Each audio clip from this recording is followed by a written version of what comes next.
Alright, YouTube, there are more things right now happening at Fukushima, as usual, link in the description. There is an exhaust tower at the plant that is leaking extremely high levels of radiation right now. It said over 10 sieverts per hour. That's if someone were to stand next to one of these leaks, which apparently have been caused by some sort of fracture. Of course, radioactivity weakens metal; it makes it more brittle. If somebody were to stand very close to that for any length of time, they would kick the bucket. Um, I believe this is the most severe radiation leak. Um, Certainly, since all of that highly radioactive water spilled out of that storage tank, possibly much more radioactivity than that. Of course, that was somewhat of a lower measurement of radioactivity than this. This is a severe risk to anybody in the area.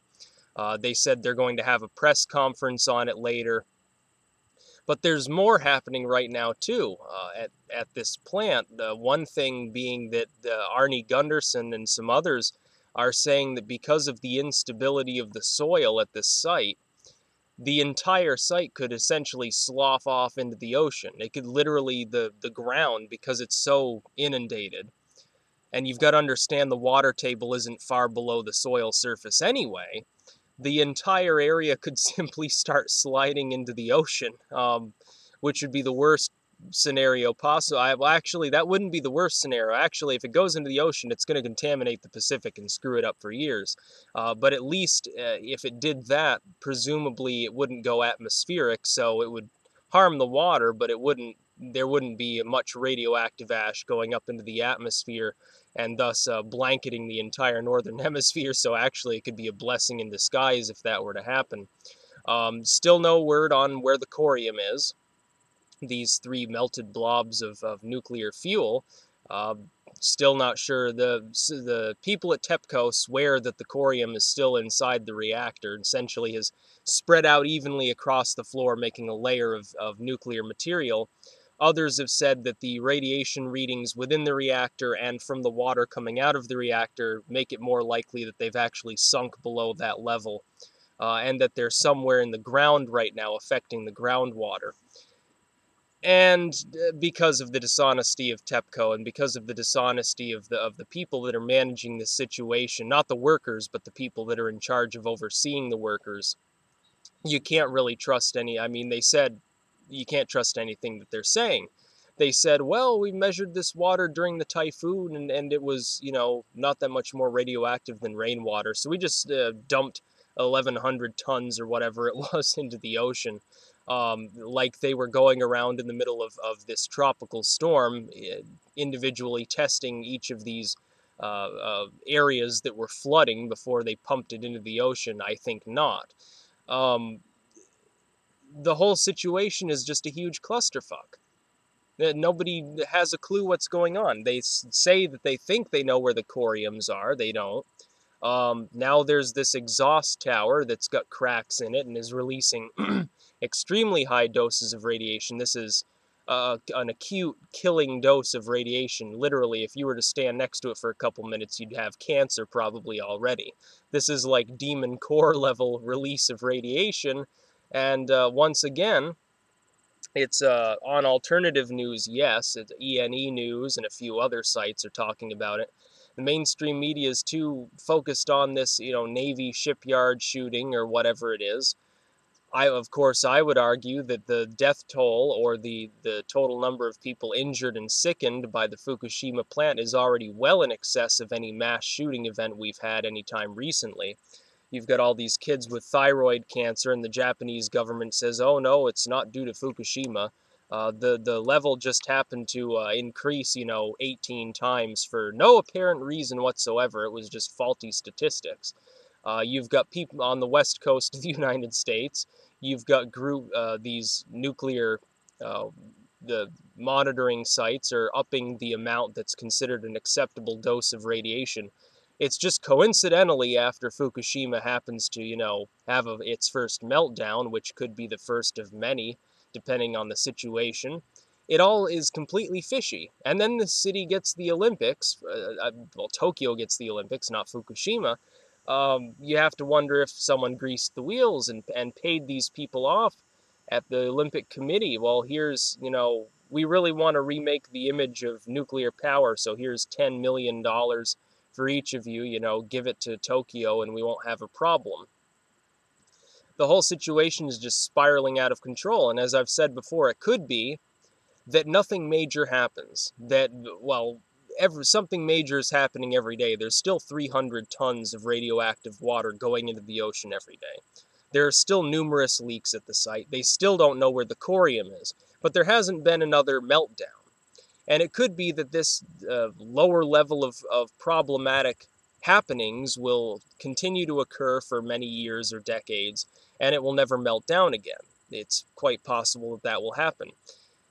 The problem being, it's obvious that the media blackout of these events is due to money and or threats from these nuclear committees, because if people understood the situation, they would understand that that level of nuclear material going into the ocean, there's still radioactive steam coming off of these buildings, is not healthy for the world. Any level of radioactivity through the process of bioaccumulation is going to taint the food supply that's coming out of the Pacific. Even the supposedly low level of fallout that hit the United States, and I would challenge the official estimates of how much fallout hit, is enough so that there is now radioactivity showing up in milk in the Pacific Northwest and in California, because the cows are eating mildly contaminated grass, and through bioaccumulation, the milk produced by those cows is more radioactive than the grass that they're eating. It's bioaccumulation, and it moves up the food chain. This is how we observed problems with DDT. DDT did not affect, small birds. It didn't really do anything to them. The problem is the eagles and the falcons and the hawks, which ate those small birds, were getting an order of magnitude higher a dose, and it was fucking with their eggs, and the populations declined steeply. You were going to see the same thing with this radiation. If the whole world were covered in a low dose of radiation, at first it wouldn't really affect anything. You're not going to see mutated insects. You're not going to see mutated grass or vegetables, most likely, from that low a dose. The problem is the things which eat those vegetables and eat the grass and eat the bugs then get a higher dose, and humans generally eat quite a bit of meat. Most humans do. They're accumulating this radiation even more quickly than the animals that are eating the mildly contaminated vegetation. It's bioaccumulation. It's a relatively elementary process that anyone who took college prep biology should understand this concept. Unfortunately, most people don't seem to understand this concept. They either weren't taught it in science, or they were taught it and forgot it completely, or they're just not familiar with the term in the first place. And that's probably why so many people are ignoring this issue, which is an issue which shouldn't be ignored. What do you think of the ramifications? Let's assume that there's no further meltdown. Let's assume that it's just all low-level stuff, like, oh, yeah, storage tank broke here. Here's a leak, couple thousand, tons of water leaked into the Pacific, whatever. And of course, 300 tons per day is leaking anyway. Let's assume that that's all that happens. They're looking at a timeline of not stopping this level of leakage into the Pacific Ocean until at least 2015. And that's assuming that everything goes without a hitch, which, as we've seen over the last 2 years of this plant, is hardly what you would expect. I would be more surprised if everything goes off perfectly. The ice wall works fine, and they manage to store all this water and don't have to release anymore, and the groundwater seepage stops or slows down substantially, and there's no further collapses or meltdowns, and nothing major happens. I would be more surprised if that were the case than if it were the case that there was another meltdown, or that the corium, ate through some sand and ended up in the ocean, like literally laying on the surface of the ocean. I would be less surprised to see something like that happen than that this plan that they've got, which is manually removing the fuel rods from the cooling tanks, attempting to cover up the site, creating this ice wall. I would be surprised if these things work fine. I would be this ice wall idea is completely experimental. Yes, they've created walls like this using refrigeration rods before. It's never been attempted with a nuclear plant. They're not sure what to expect. This is a flying fuck at a rolling donut. When you really think about it, it hasn't been tried before. It could fail completely. You know, one of the coriums could slide off of a rock right into the side of this ice wall and burn a hole through it. We're not sure. It could destroy one of the cooling rods that are inserted into the ground, or the ice wall could not take in the first place. Power could end up going out because there's another earthquake and tsunami. And by the way, there was a 5.1 earthquake today, not that far from Fukushima. If it had been a little bit closer or a little bit larger, it probably would have collapsed one of these buildings. The radiation is already eating away at the metal. It's making it brittle. It's making it flake. That's to be expected. The radioactivity in these reactors is extremely high. There are still fuel rods unaccounted for. The corium's unaccounted for. The water is flowing into the ocean. TEPCO has repeatedly underestimated the radioactivity of almost every event at this plant, either because they don't have the right equipment or because they're just lying to people. You've got disinformation coming out. Well, don't worry, it'll dilute. It's perfectly fine. You know, you can dump 100,000 tons of this water into the Pacific. It's not going to do anything, which is a load of bullcrap because of bioaccumulation. Again, yes, you can swim in it, you won't have a problem. You eat a bunch of fish from it, you do have a problem. Oh, I got leukemia. My kid got leukemia. My daughter got leukemia. My wife got leukemia. I'm sure it wasn't tied to the fact that we're drinking strontium. But never mind that. I'm sure the government would never lie. I'm sure TEPCO would never lie, even though they have, straight to our faces. And this is not just, and here's the big thing. A lot of people act like this is a localized Japanese event. And like Japan is the only country that has a say in what goes on. TEPCO is the only company that has a say in what goes on. That it's their problem, we should stay out of it. And people in the West who are talking about this issue are either being alarmist or being fruity. That's not true, because if there's a further meltdown, that ash will hit the United States, it will hit Canada and Mexico, it will hit Central America and South America, it may go further than that. Hawaii gets hit, Australia, Indonesia, the Philippines, all of these areas presumably get hit with at least some fallout. Therefore, it is the responsibility and the right of people in all of these nations to talk about this issue. And our media should be doing a better job of reporting on this event, or these events, I should say, because every day there seems to be something else fishy happening there. If they've got a lid on the situation, you'd think it'd be more like 3 Mile Island. We're in 3 Mile Island, you had a partial nuclear meltdown, there were problems, but more or less they took care of the issue. After a great deal for the first few weeks of jostling, they generally took care of the issue, and it was determined that it was not nearly as big a disaster as it certainly could have been. With Fukushima, you seem to have this bizarre situation where they'd simply rather not talk about it. And when they do talk about it, they're lying. Like it's no big deal. There's more nuclear material at Fukushima than Chernobyl by far. There's 10 times more fissile material than there was at Chernobyl. And we look at Chernobyl in retrospect and we say that was a terrible event. Radiation everywhere, people with birth defects, people with cancer. A large area of arable land was contaminated and still is, by the way. You've got this sarcophagus that's falling apart, and the elephant's foot, it's still it's the most radioactive man-made object on Earth, or partially man-made object on Earth. My God, it's just terrible. But we look at Fukushima, which is arguably already a worse situation, and an even less well-handled situation, and the media doesn't talk about it. On the anniversary of Chernobyl, you see all sorts of stories dedicated to what went wrong, what could have been done better.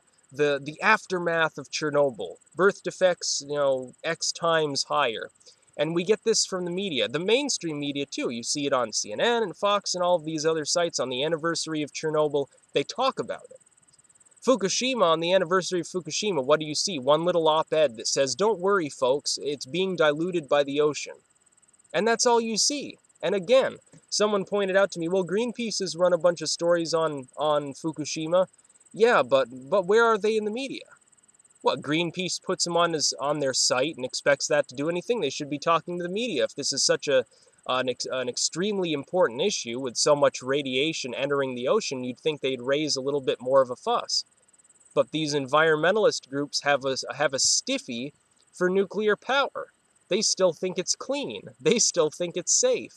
It's not.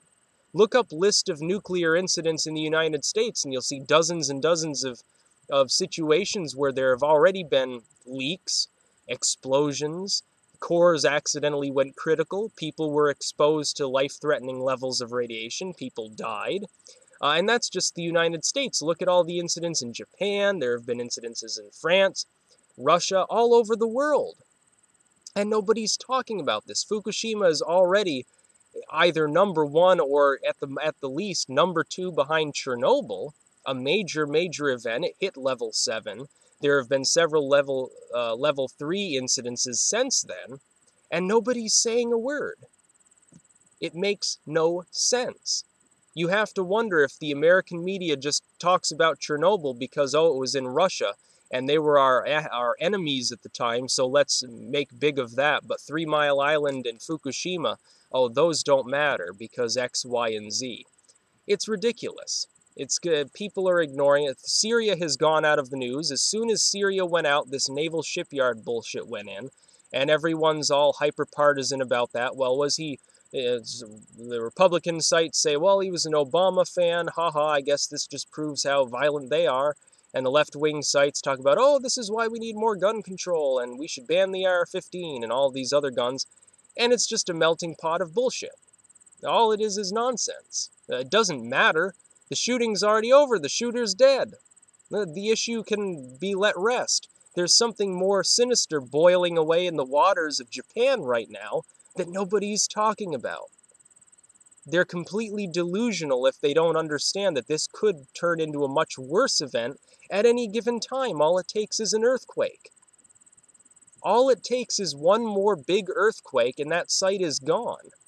All that nuclear fuel goes right into the atmosphere and right into the ocean, and a good third of Japan becomes uninhabitable, from Tokyo all the way up to the northern islands. It would be devastating, and people don't want to talk about it. It's just complete lunacy how people are ignoring this issue, and then they turn around and they dare to call somebody who's actually talking about it alarmist, when you've got nuclear experts, people like Gunderson, who are trying to raise awareness of this issue, people who are respected in this community, in the nuclear community, or in at least among the nuclear watchdog community. You've got respected individuals who have been trained in nuclear engineering saying this is a big problem, and everyone is completely ignoring them. It makes no sense. But people have a death wish on this planet, I think. At this point, a lot of people just want the apocalypse to come. And if it comes in the form of a giant cloud of radiation that, everyone and their mother gets cancer, well, then I guess so be it. Well, that'll only show the stupidity of mankind for ignoring the issue for so long and not doing something about it. It almost seems like TEPCO understands at this point it's been so long since their response in the first place that there's no longer anything they can do, and that's the truly scary part. Peace out.